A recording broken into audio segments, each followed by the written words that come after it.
In the night of 11 of June 2025, in a dream, I met with Israel Prime Minister Benjamin Netanyahu. I participated in a meeting led by him, which was about the second largest city in Israel. The meeting took place inside a place like Israel consulate office in a certain country. It's not in Israel. But the issue of the meeting is about the safety of the Israel second largest city. I didn't hear the name, but it says about the security of Israel second largest city. After the meeting ended, we made the meeting, security meeting. I was part of them.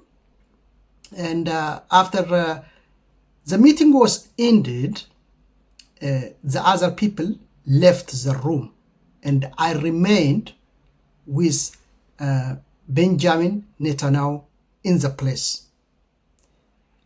We talked many things, we have discussed many things, and he knew that I was evangelical Christian. He knew that I'm Christian.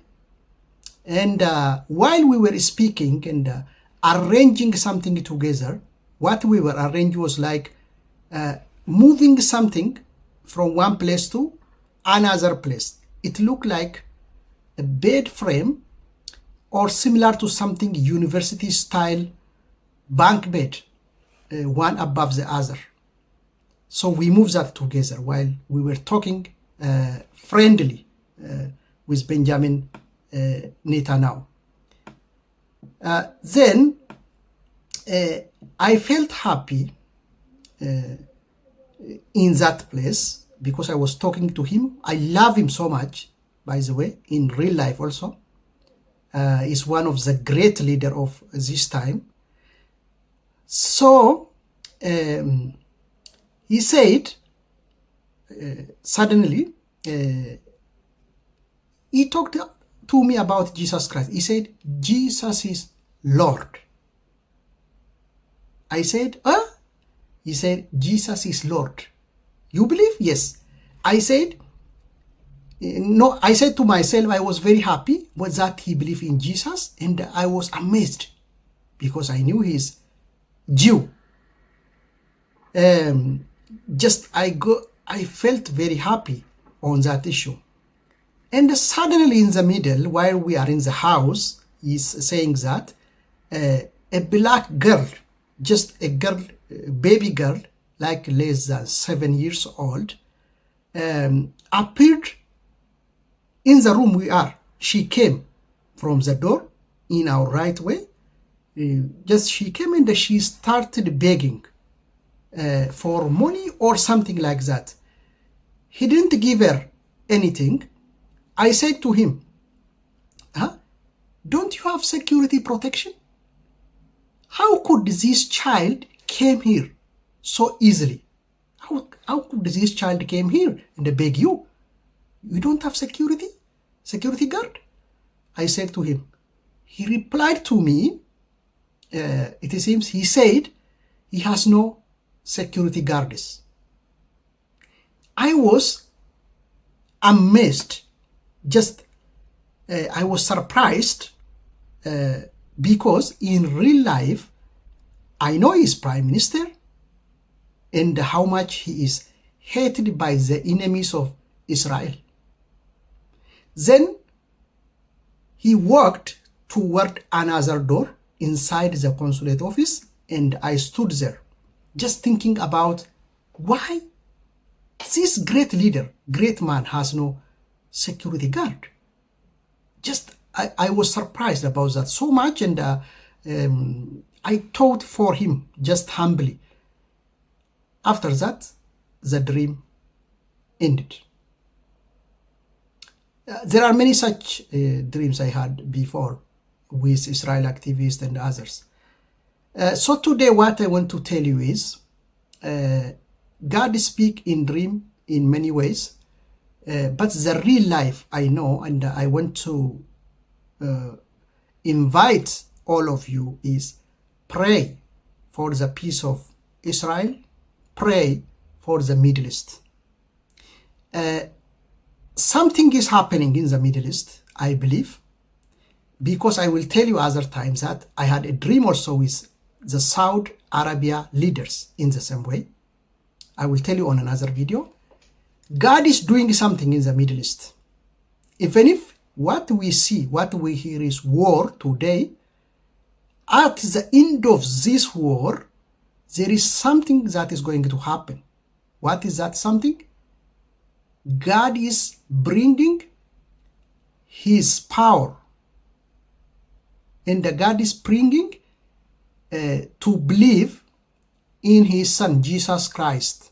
He is bringing Jesus Christ to that area in the Middle East. I believe what is happening now, lack of peace, problem, war, always the happening in the Middle East is based on hate and on religious ideology. It is not about land. It is not about ethnicity or something. It is a war based on ideology that is told to people as a religion. If you hate Israel, if you hate people who don't follow this religion, who are non-Muslims, you will get paradise. This is what is told to people. So people believe hate is a religion.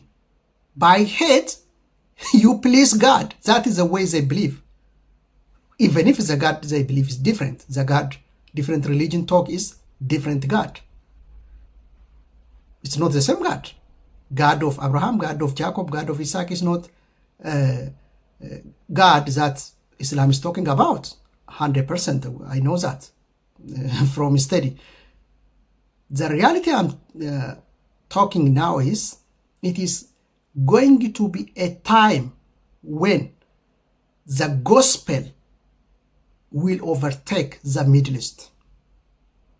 That is what I sense, and God is going to bring. God is going to humiliate the people, show them all this suffering and the problems.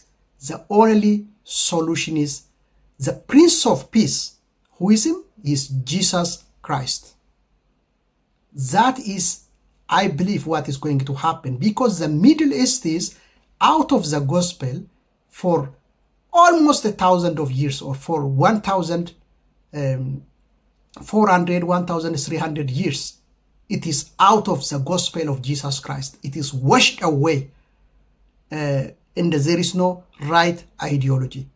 But at the end, the gospel will be preached to all. So this, after generation, God is returning back to the Middle East. That is what is going to happen. So we have to pray for all the Middle East. We have to pray especially for Israel, because Israel is God's people. We know that. But still, as a nation, they didn't accept Jesus Christ. In addition to that, because of secularism, if you see the Israel second largest city that I have seen in a dream, it is Tel Aviv. I know. When I asked many people, and I asked them also, they told me it is Israel's second city is considered to be Tel Aviv. It's a technology city in many ways, and Jerusalem is considered the first city.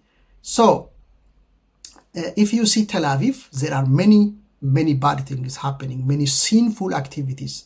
If you know Tel Aviv, for those who know, I can tell you it is a sinful activity. Many bad things. Those with gender issues, these LGBTQ, these abomination issues, much.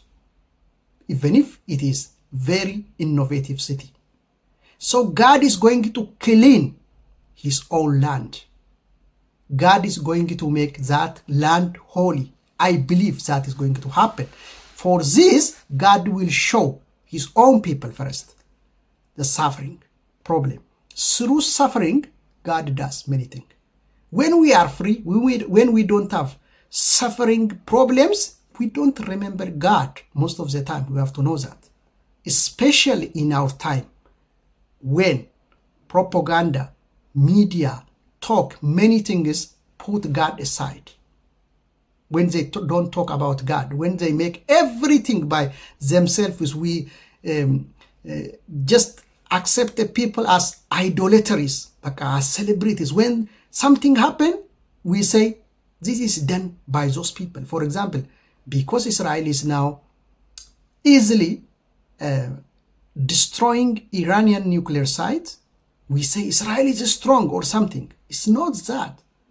Not Israel is strong, but God is with Israel. So, in our time, people forget God easily. So God is going to show that in the Middle East, I believe. So let us pray for the Middle East. Let us pray for Israel the way you can. This is my calling for you. I am Magarsa Danno. Thank you so much.